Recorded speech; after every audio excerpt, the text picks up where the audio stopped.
Hello everybody, this is Mr. Ray with our next lesson in grade 10 Applied Math. We are at the end of Unit 1, which is the Linear Relations unit. So in this lesson we're going to learn a very effective way of graphing a linear relation. Just remember, whenever you graph a linear relation, that's always going to be a line, okay? So graphing a line is actually much easier than graphing a curve. A curve, you're going to need many points to get the shape of the curve. When you graph a line, all you really need, bare minimum, is 2 points. And assuming those 2 points are correct, that will create the line. And it could be any 2 points on the line. Okay, so if you look at the definitions, nothing really new here. Linear relation, relation between two variables that appears a straight line when graphed. The equation of a linear relation, usually we work in the form of slope y-intercept, which gives you the slope as m and the y-intercept as b. We're going to be using that form again today. And the slope. So remember, the slope measures how steep the line is, and the thing we're going to use today is the rise. The slope is the rise over run, and we're going to use that to create some instructions on how to draw. We're going to use instructions on how to plot additional points. Okay, so in terms of the main concepts of this lesson, there's really 3 types of graphing we're going to be doing. One could be if you're given 2 or more points that are part of the relation, the linear relation. Again, and all you really need is 2. Anything extra will be just bonus points to make sure you've got a line that's being drawn. So we'll do some examples of that where you just plot the 2 points and then you take a ruler and you draw the line straight through the 2 points. Okay. The next method would be if you had a slope and a point. So you're going to plot the point and then you're going to use the slope. Now the slope, I've got a little instruction here on what this means. So it's actually going to be a little better to show you an example of how this works. But we're going to split the slope up into rise over run, and from the rise we'll get instructions on how much we go up or down, and the run on the bottom will give us instructions on how much we go left to right. Okay, so we'll use this for this method when we have a point and a slope. We'll also use it for the final method, and this is probably the most common use of graphing, where you're given the equation. So when you're going to be graphing from an equation, you want that in slope y-intercept form, y equals mx plus b. First thing you do is plot the y-intercept, which is always along the y-axis, and then use the same instructions developed from the rise and run to develop additional points, and then of course use a ruler, draw the line between all the points. Okay, so the first example, we're going to be looking at, they're given 2 points, and we're going to graph that relation, which is a linear relation. So the first thing we do, I've got a grid of dots here. So we're going to do our x and y axes. So I'm going to use a slightly darker, a little Sharpie pen here, just to make these lines a little darker so they're easier to see when we do our graph. So first I'll do the y-axis. I try to put this through approximately the center of the graph. Okay, and then I'm going to put arrows on both ends, and I'll identify this as the y-axis. So at one end I'll put the letter y, and then the horizontal axis I'll draw, approximately through the middle of again. Doesn't have to be exact. And then again, arrows at both ends with an X to identify that that's the x-axis. Now the reason why we put the arrows is because these axes don't just end here. These 4 points, they actually keep going forever. So the arrows identify that. Okay, so I'll switch back to my pencil at this point. And again, I strongly emphasize you've got to use a ruler, okay, in drawing the X and Y axes, but also more importantly when you're drawing your line. Okay, so now unless we do otherwise, we can assume that each unit here, each row of dots or column of dots is 1 unit. So that would be 1, 2, 3, 4, 5, 6, X values, positive X values, negative X values over here, -1, -2, etc. These would be the positive Y values here, 1, 2, 3, 4, 5, 6, -1, -2, etc. Okay, so I don't really want to mess my graph up with all sorts of numbers. So unless I chose some other scale, like maybe it goes up by 5 or 10, I'm just going to leave it the way it is, and the assumption is each unit is 1. So now I'm going to take my first point, -3, 6. So the first coordinate is the X coordinate. So I count, since it's negative, I go to the left. 1, 2, 3, that would be -3. And then the Y coordinate is 6. So I go up 6, 1, 2, 3, 4, 5, 6. So I put a nice dark point there. That's my point, -3, 6. Then I do the same with my second point. That has coordinates 4, 5. So 1, 2, 3, 4. And then 5 is +5, so I go up. 1, 2, 3, 4, 5. So I've got my 2 points there. And then I'm going to draw my line. So again, I take out my ruler, and the best type of ruler to have would be a clear ruler. I don't have one of those right now, but the best way to draw with any ruler is to put your pencil, and again, these have to be done in pencil, mistakes are made, put your pencil on one of the dots and then kind of pivot your ruler until it lines up nicely with the second dot, and that looks pretty good there. You can actually see both points along the top of the ruler. And then what I do is I want to draw my line not just between the 2 points, but across the whole grid. So I'm basically going to go starting up here all the way over here. So I'll go across here, maybe darken it up a bit, and there's my line.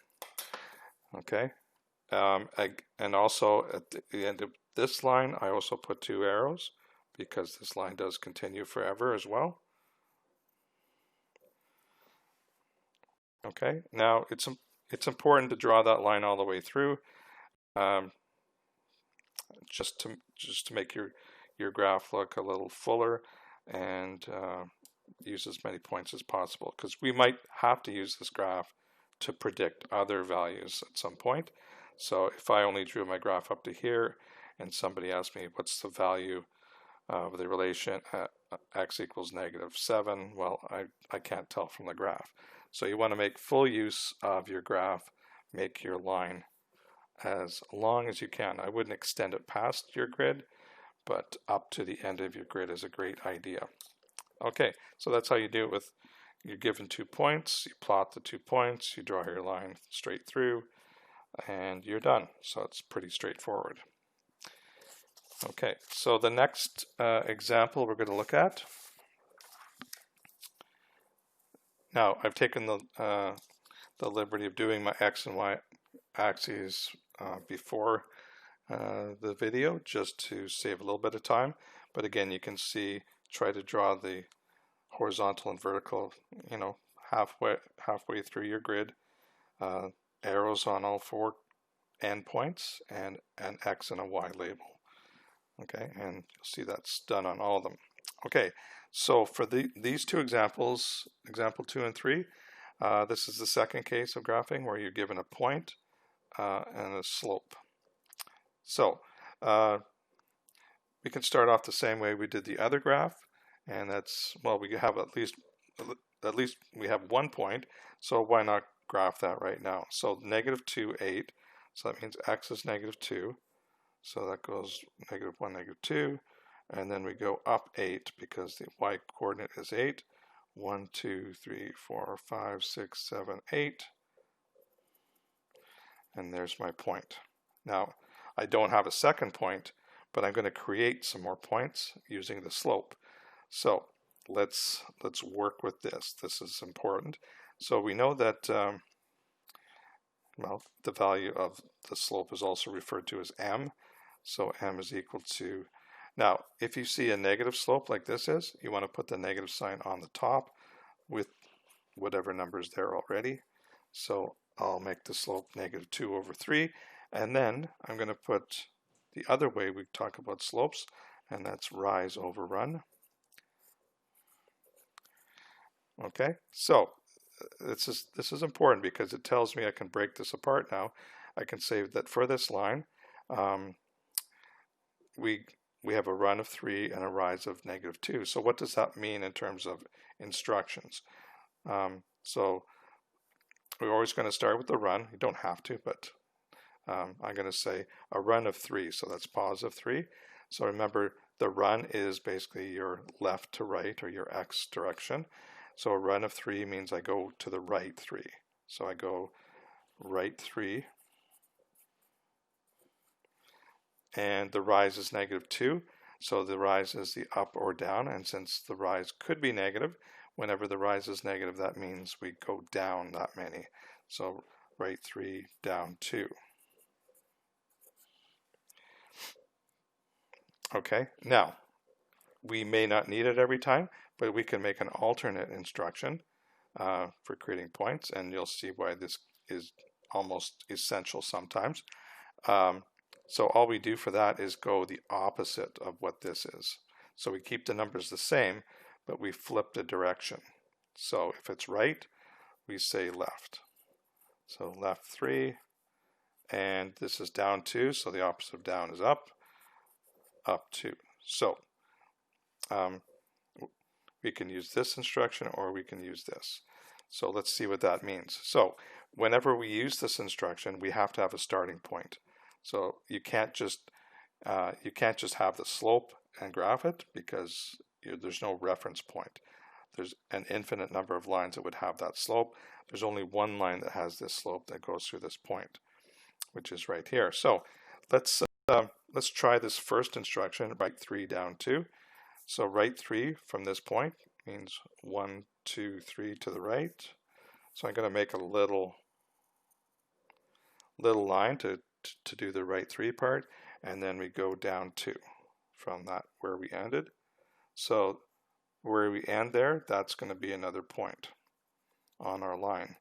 And if you look at it, well, and you could go in either direction. I could have said down 2, right 3, just change the order, and I still end up at the same place. So it's up to you which order you do this. And just for kicks, I could do another point. So from this point we just created, again, we go right 3, down 2. So 1, 2, 3, down 2. Okay, and you could see, you could keep going. It's like a little staircase, very symmetrical staircase.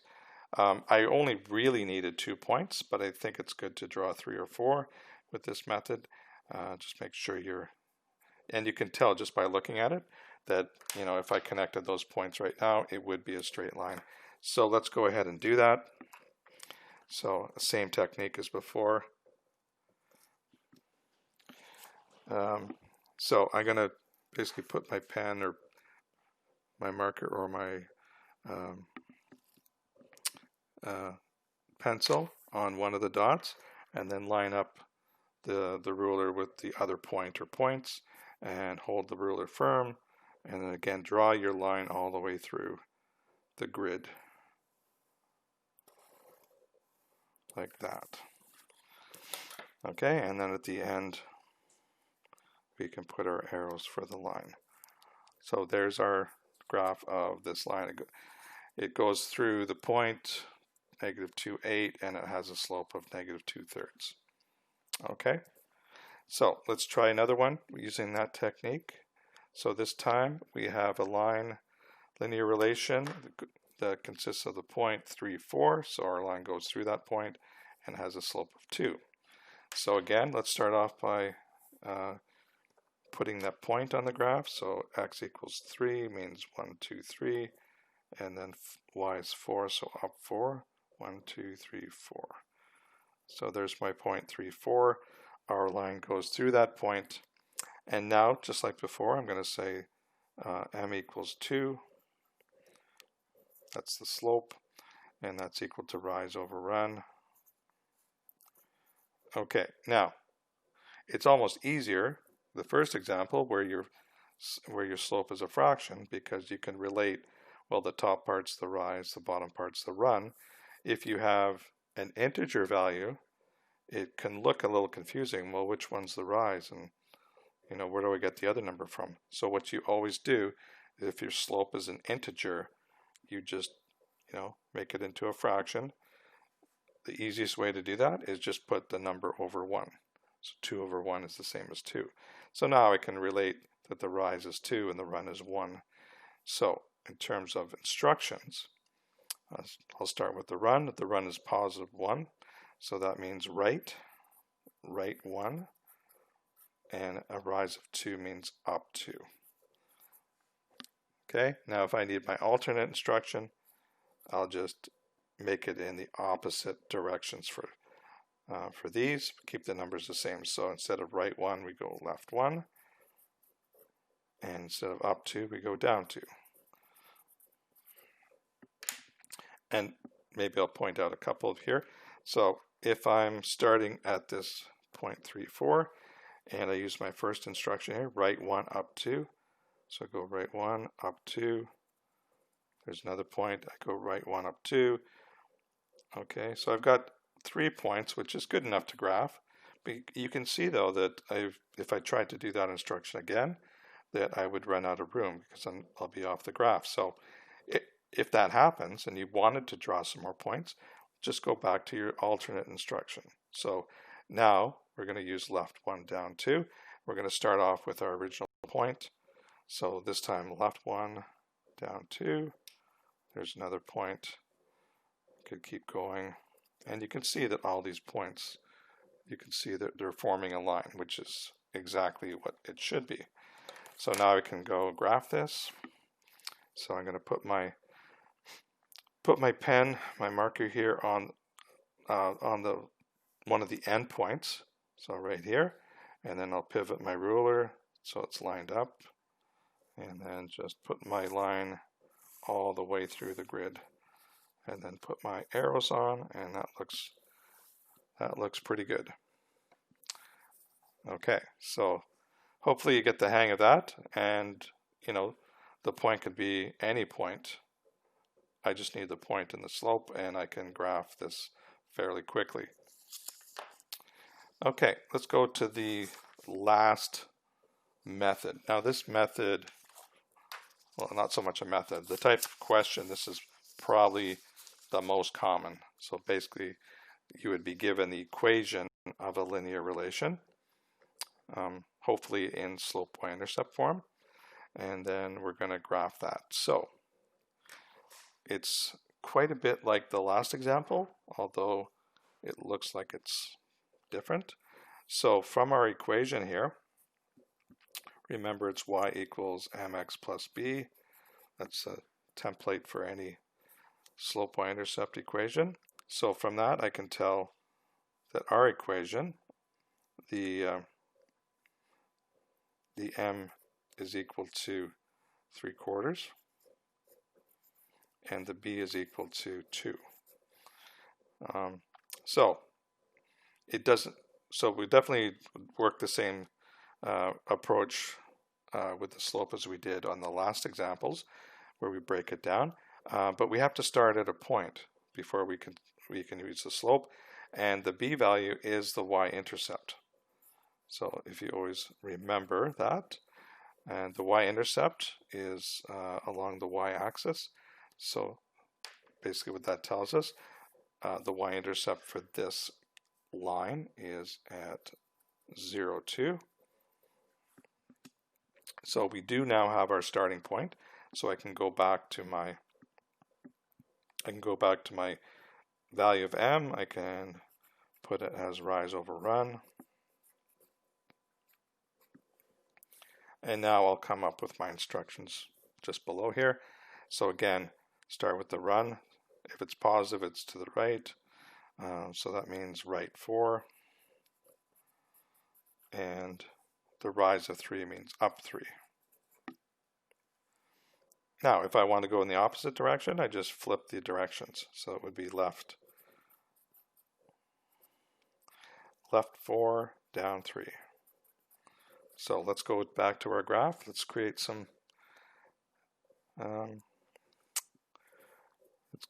additional points. So we'll start here. We'll go right 4, up 3. 1, 2, 3, 4. And then up 3. So there's another point. And I can do another one if I want. Right 4, up 3. 1, 2, 3, 4. That's 3. Up 3, 1, 2. So that takes us right to the top of the graph with another point. And again, that's enough. I could take my rule and draw that. But just for kicks, let's do a point that's to the left of our original point. So that would be left 4, down 3. 1, 2, 3, 4, down 3. And we could keep going, but you don't have to. I mean, that's plenty of points. So get out a ruler, put our pencil on one of the endpoints, and then line up the points. Draw your line through, and there you've got it. Okay, notice I'm using the full graph. Put arrows on the end, and we're done. It's that quick. Okay, last example. We'll just try this out. So this time I've got my equation y equals negative 3x plus 9. So again, we can match up our m and our b. So we know that our m is, in this case, negative 3, and our b value is positive 9. So that's the y-intercept. So go on our graph here. 1, 2, 3, 4, 5, 6, 7, 8. Well, look at that. It's right at the top. Okay, so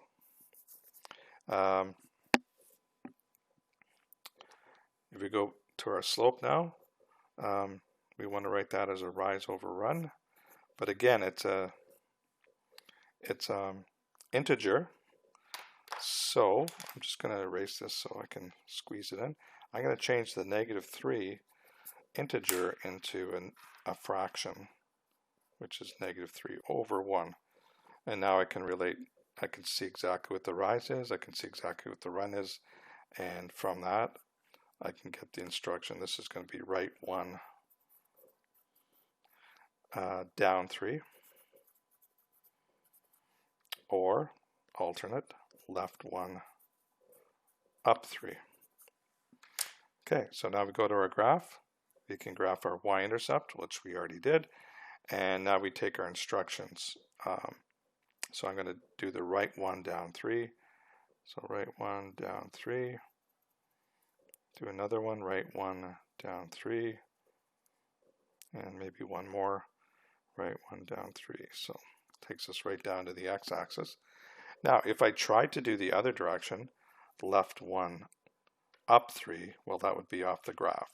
So we wouldn't be able to do that, but it's always good to have two options for instructions, one going left, one going right, just in case one of them doesn't give you any points.